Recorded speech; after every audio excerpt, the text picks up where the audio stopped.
So I'm Joseph Pucciarelli. I lead IDC's worldwide IT executive program. With this program, we provide advice and counsel to business and technology leaders on how to use information technology to advance their business strategies. Okay, so the first question I have for you today is, do you think that Asian companies today, they're investing enough in technology to support the business transformation? Like many parts of the world, there's no typical Asian companies. There are some Asian companies which are creating business advantage and creating new industries and new markets by the use of technology. There's other Asian companies which, based on their industries and their context, are being more conservative. So I don't think it's a question of, is it Asian companies in general? I think what it is it's about the leadership styles of the companies themselves, the companies that embrace the technologies. And that's really a function of the executives, of their boards. Are their boards embracing the change and the opportunities that these new technologies are creating? I think when you look at the spectrum of Asian companies, I think what we really have to look at is some of the resource companies and shipping and logistics companies. I think those companies have to really look at themselves and say, are we pushing hard enough? That would be the way I would say it. So can you explain the concept of IDC's FutureScape framework and how it actually helps companies to overcome IT investment challenges? When we look at the FutureScape, what we've designed is a planning tool for business executives. Again, I didn't say technologists, it's for business executives. What our job is as analysts is to give clients a vision of what's in the future in terms of both opportunities and risks. So what our FutureScape methodology does is it helps them with both of those. It helps them see where areas of opportunity that they can use to use technology and what are the potential consequences or some of the downside risks that they may encounter when they do that. So what do you think are some key benefits companies should be focusing on when evaluating an investment in digital transformation? So in other words, where is the big ROI when it comes to such a decision?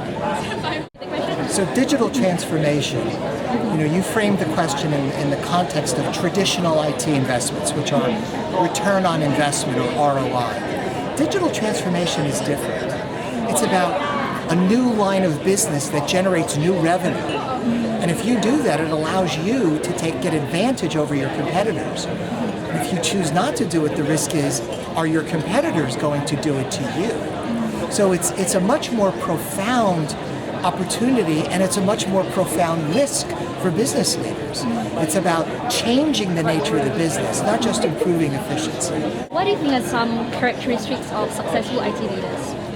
When we think about our roles as IT leaders, we always immediately go to our job is to provide sustainable, high-quality IT operations. And the answer is, of course we have to do that. If you want to keep your job, you have to deliver consistent, high quality.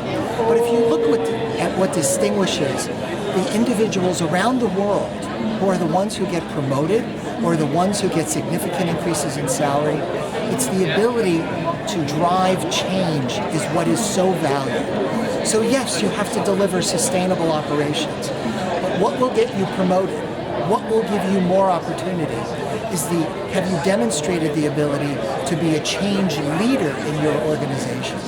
At IDC, we spend a lot of time with our research helping our clients effect change in their organizations. It's frankly the most exciting part of our research at the company. So what will be your advice to business leaders who are about to embark on a digital transformation journey? For business leaders that are embarking on digital transformation, the single most important thing to understand is that they are changing the fabric of their organizations.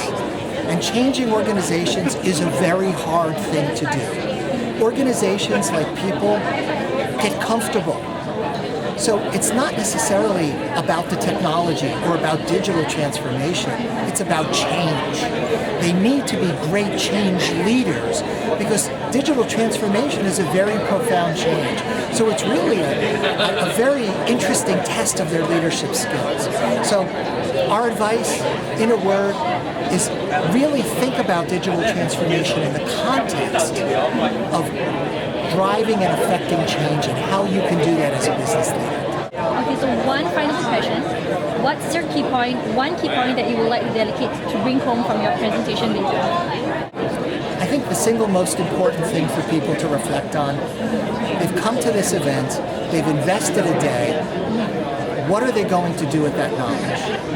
And as we know from Confucius, the most difficult part of the journey is the first step. So, as you think about and reflect upon your personal challenges, keep in mind that the hardest thing to do is to start the process of change. And that's what we would encourage people to do, is simply to start the process and recognize that they're not going to get everything perfect, but that's okay. Recognize it as a process and as a journey.